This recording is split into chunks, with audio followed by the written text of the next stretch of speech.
today is the Yortzite of the Ramak Rabbi Moshe Cordovero, and I'll tell you a little story about the Ramak and a little piece of his Torah with the help of Hashem.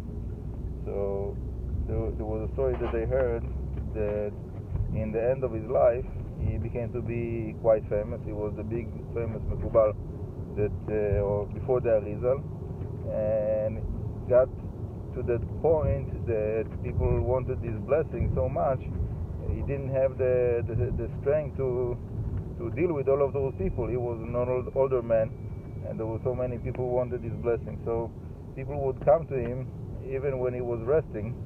So he would put his hands like to the sides, and he had like a helper that was holding his hands, and people would like bend and go down and crawl like under his hands to have his blessing, and people got salvation even though he was like sleeping in that time. Just by like going near him and being under his hands, they were already getting the blessing because he was so holy. He wrote many books. He wrote a whole commentary on the Zohar and many books, and the most famous one is called Tomer Devorah.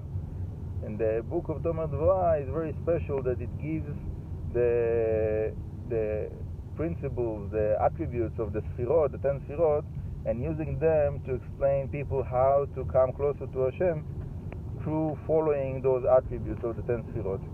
And that's for many people this is a very, very special book. And there was one big Hasidic Rebbe, I think it was the Rav, that he would tell people to read the Tomer Devorah as a segula against cancer.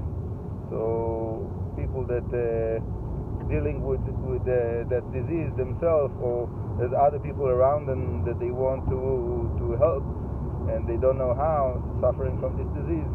So that can be a good segula to have constant learning on the Tomer Devorah.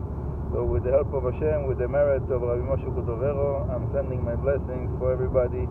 That Hashem will take care of all of the pains of all of Am Yisrael and help us all to get to our destination in the physical and emotional and spiritual levels. Hashem.